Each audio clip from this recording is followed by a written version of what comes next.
Whoa. Good morning, guys. Oh, I gotta cough that up, sorry.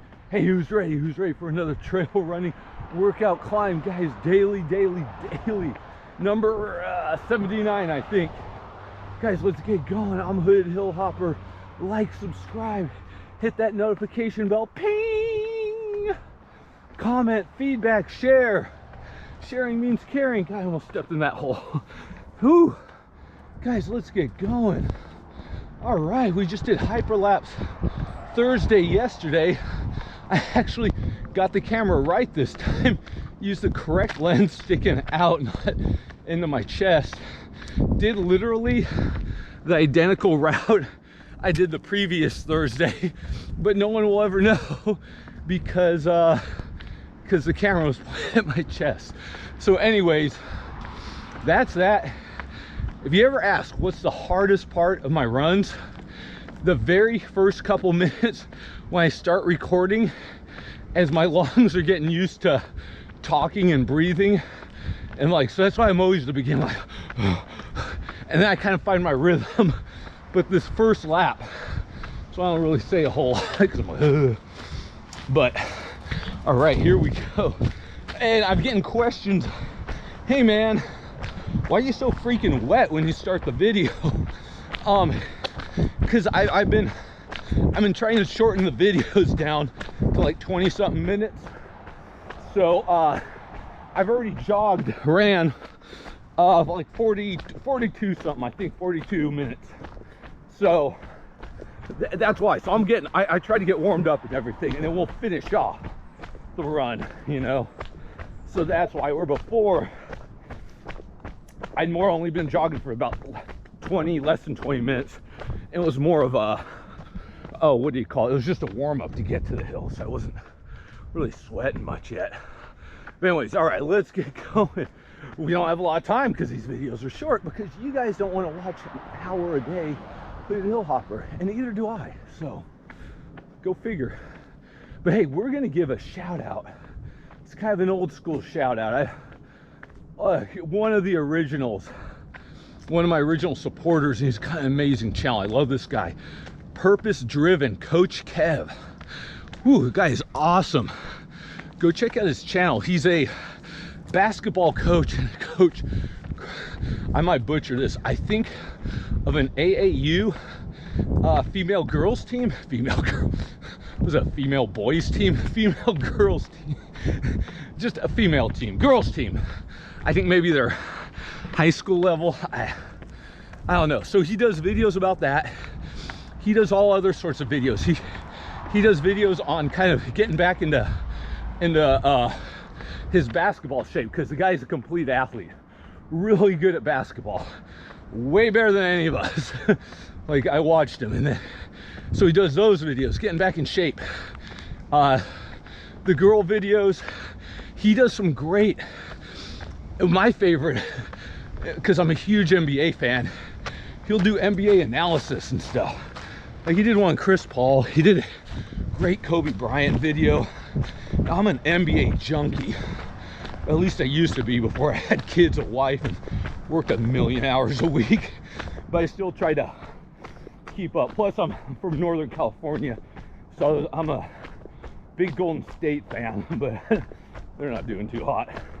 Anyways, but yeah, Coach Kev, he also does, my second favorite videos he started doing are these like little mini review videos, like Amazon review videos, where he takes like, I think 3 products from Amazon and gives us his solid opinion on them. Man, that spider web, my freaking camera's gonna run right into it. I don't know if you guys, if that's showing up at all. I hope so.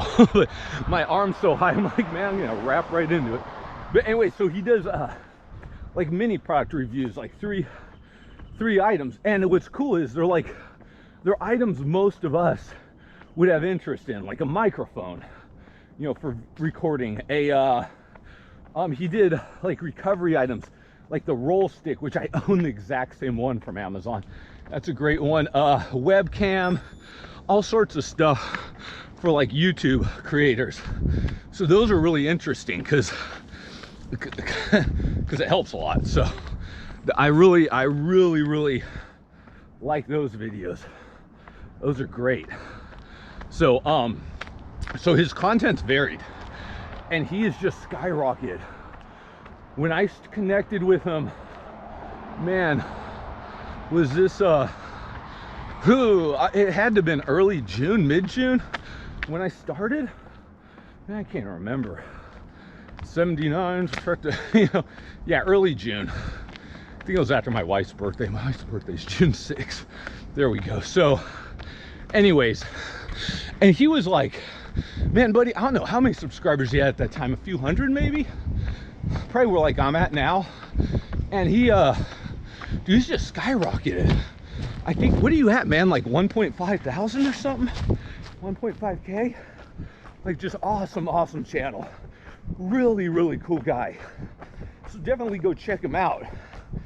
But the reason I wanted to talk to him is he gave the comment of the year yesterday in regards to my lame-o question of no, it wasn't yesterday, it was the day before, because I just uploaded all right, and all you females get ready to like click the stop button and unsubscribe. My question of, oh dude, another spider web, my stupid camera went right through. WWF versus WCW. Oh man, this is where my wife literally yells at me when she watches this. Good thing she doesn't watch my videos, thanks. So, you know, what, growing up, what'd you guys like? WWF or WCW? And purpose-driven Coach Kev, he had the great comment.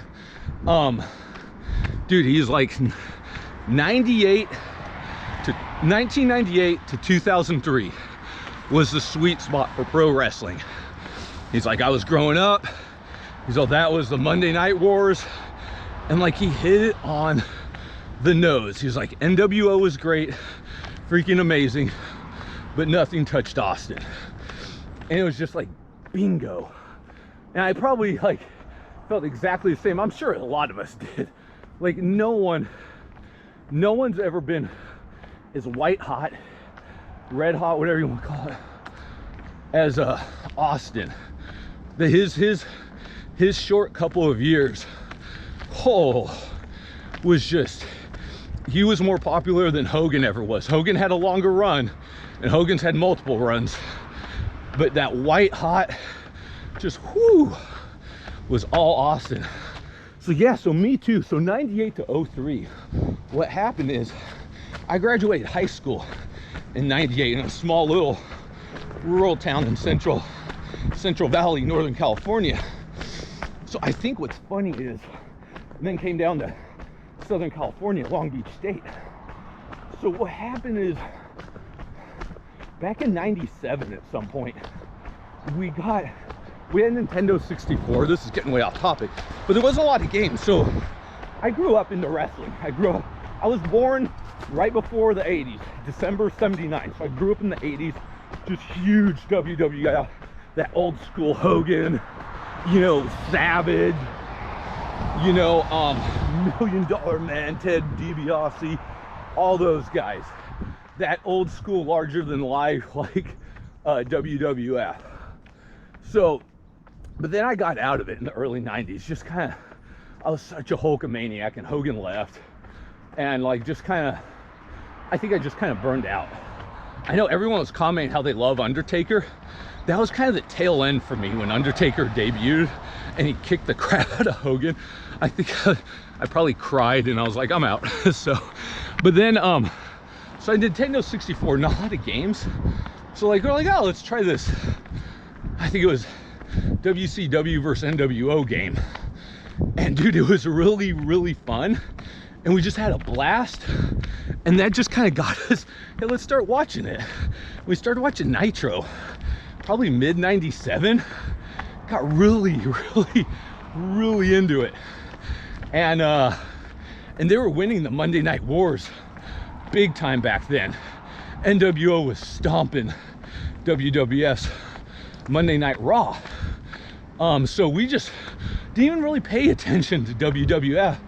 All, you know, most of 97. We went, I dude, I think it was 97.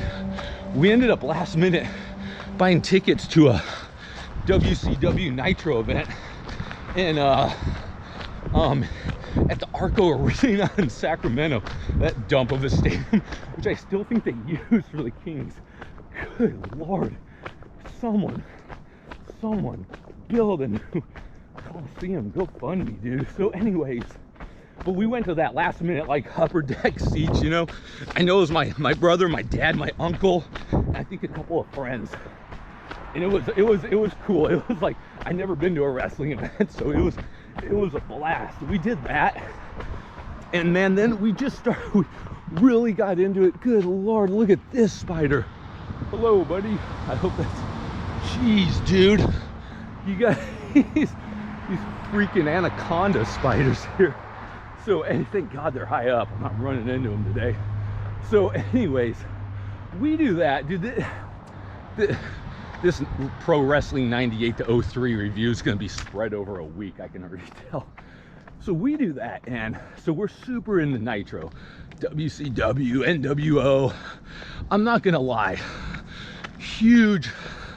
My question about WWF or WCW, you have to give the nod. I mean, majority by far is WWF, but I was a humongous Sting fan growing up, the late 80s, early 90s.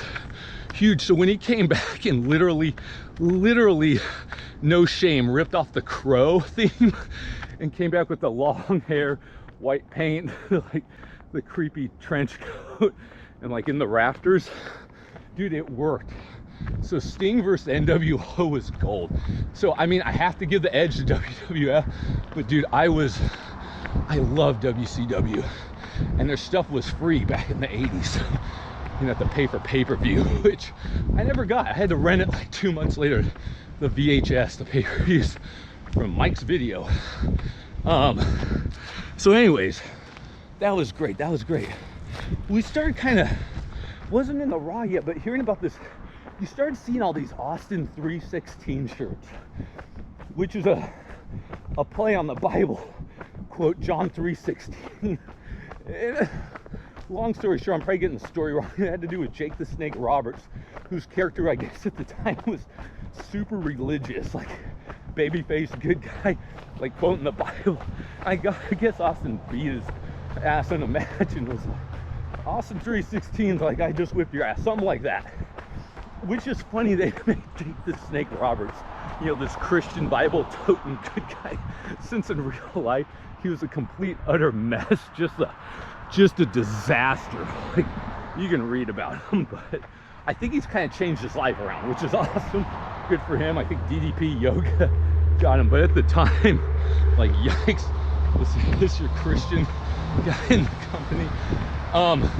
So that kind of took off, and then of course the merchandise. So we started paying. What we do is WC and freaking Coach Kev, that's right, this is what your comment, purpose driven. He's all, we'd watch Nitro 8 to 10 or whatever, and then switch over and watch, I think it was, and then watch WWF Raw. Maybe it was 6 to 8, and then Raw 9 to 11. I forget exactly. And I'm on the West Coast, so the way it worked. So what we'd do is we'd watch WCW Nitro, then we'd throw it over to Raw, start watching the end of that. I think we'd catch the last hour, and dude, Raw was hot. It was so hot at that time. They were building up. This was the build up to WrestleMania 14, where Austin was just getting his push. He was on fire. Heartbreak Kid Shawn Michaels had the title, and he had started D-Generation X, DX. Can't believe I'm talking about this. And dude, just super heels, bad guys. And they brought in, which was genius move, because he wasn't doing much at the time, old Iron Mike Kid Dynamite Mike Tyson.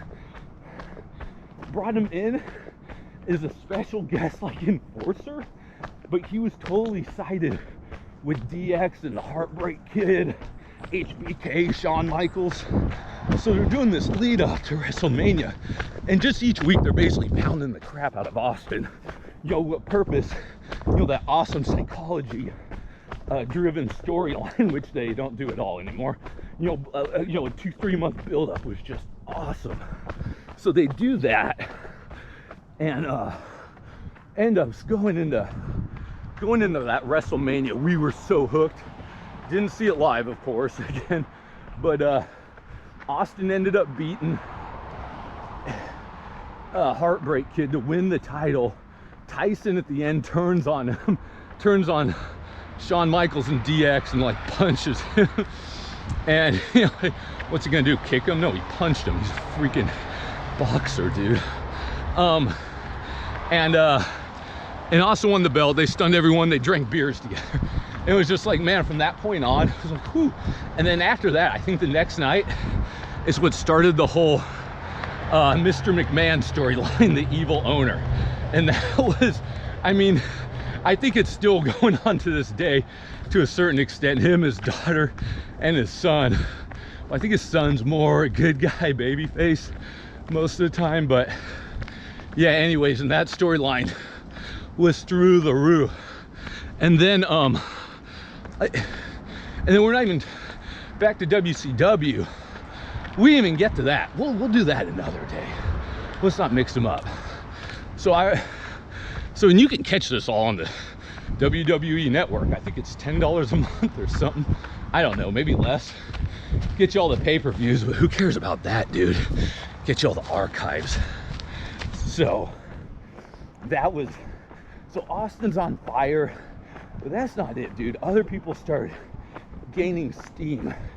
You had Shamrock there, Mick Foley, Mankind, Dude Love, Cactus Jack, one and the same, all 4 dudes.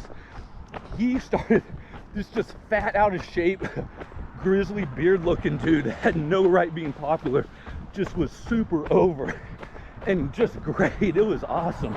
You had Triple H come into his own, but then of course the biggest one who started just gaining heel steam in '98 was of course The Rock, Dwayne Johnson, Rocky Maivia, whatever you want to call him.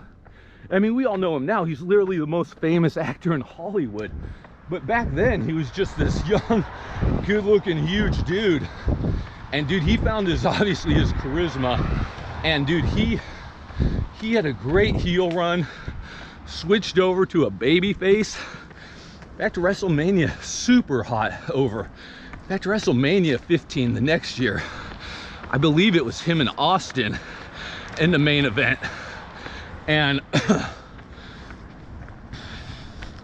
think Austin won. Rock was the heel. They made him heel again, I believe. And Austin won. And that was a big deal. Austin, Rock. Kind of when you want to talk about the 3 hottest, I don't mean the 3 best.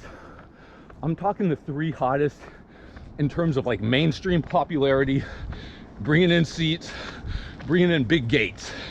Gates means big numbers, a lot of money, the biggest draw, we'll call it. Top 3 ever, Hogan, Austin, Rock. I don't think there's any arguing with it. I'm not saying they're the best ever. I think almost everyone gives that the flair. Ric Flair, but the Nature Boy. But in terms of draw, those 3. So obviously The Rock, Austin fighting each other was just like out of this world at the time.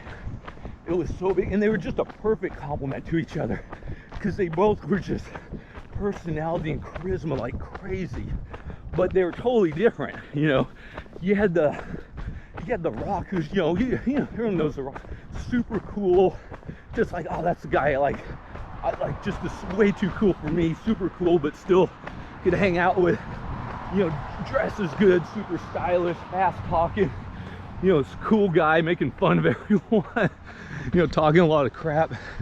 And then you have Austin, completely different, that Texas rattlesnake, shaved head, goatee, tough as hell, just like, drinking beer, just totally, totally different persona.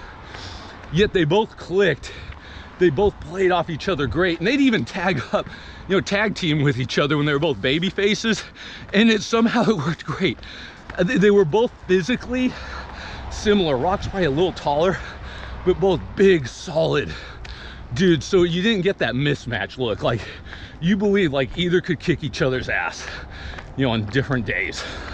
So like, it was such the perfect rivalry, you know. And they both, you know, Rock's gone on to crazy things. Austin's doing great. You know, he does some movies. He does a podcast. He's got, I think, like reality TV shows and stuff. I don't know, but yeah, pretty crazy stuff. So, but yeah, so you can't really touch those two. And Vince McMahon was all in it. And it was a hell of a 5 years, dude.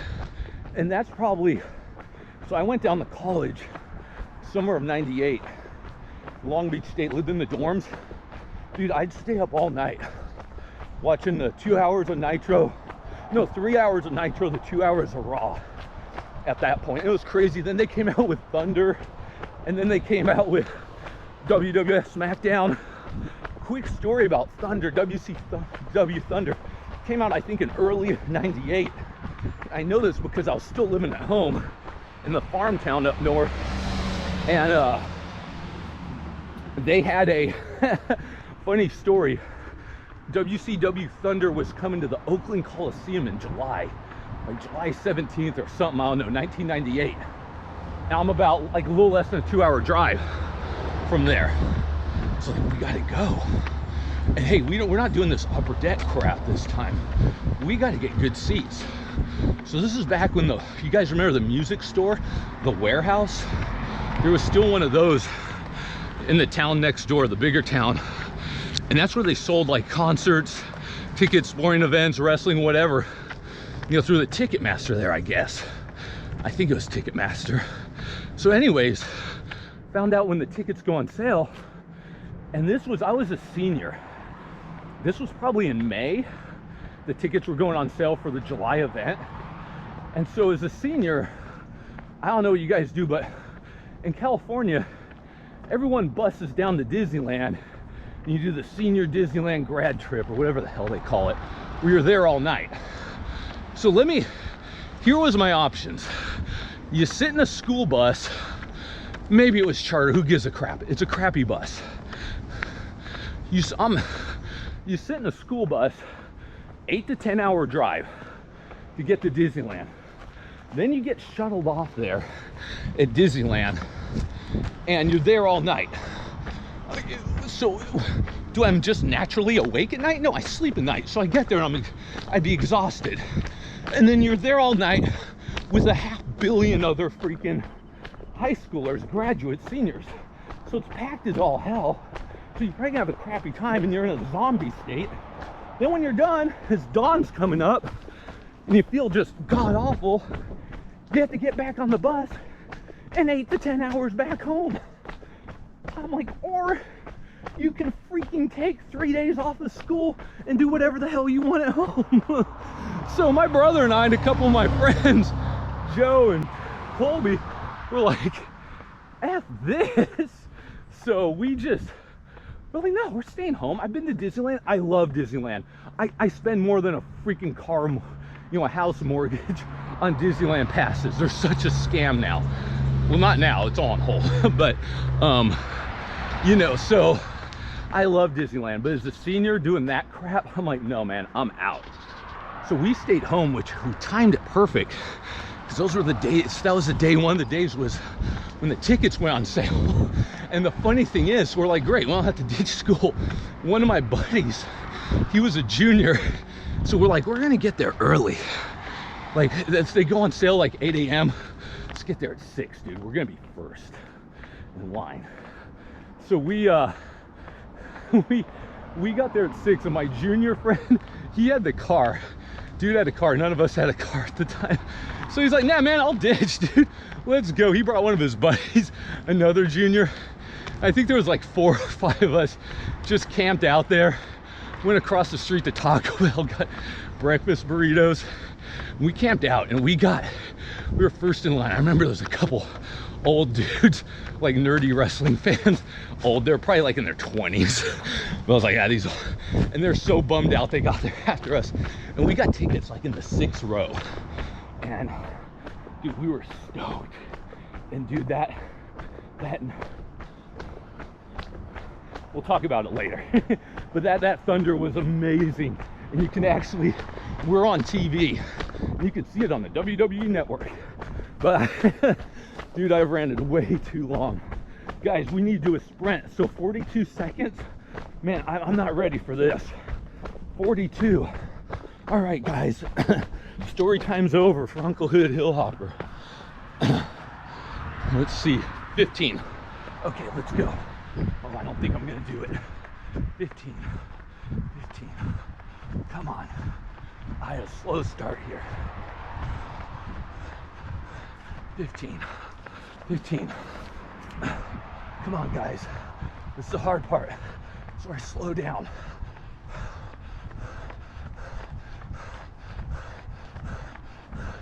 Come on. Come on. Come on, pull out that hammer. Pull out that hammer. Throw it down. Throw it down. Come on. Come on. Come on.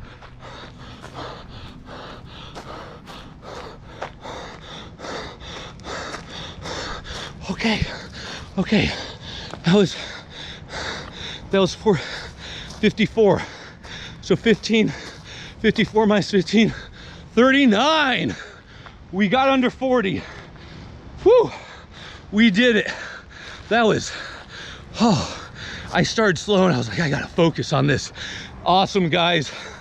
I gotta thank Vince McMahon, WWF, Austin Rock, everyone who made this run possible, gave me the endurance. And hey, W Pro Wrestling, going back to my other couple videos, totally a PED steroid free zone. No siree, no one's on the gas there. All right, guys, we're getting ready for tomorrow's Saturday. Let's get going. Ow! Like, subscribe, hit that notification bell, ping! I'm Hooded Hillhopper. Share this video, comment, give me feedback. Sharing means caring. Guys, woo! It's my Ric Flair yell. All right, guys, we're going to work. Dude, come on.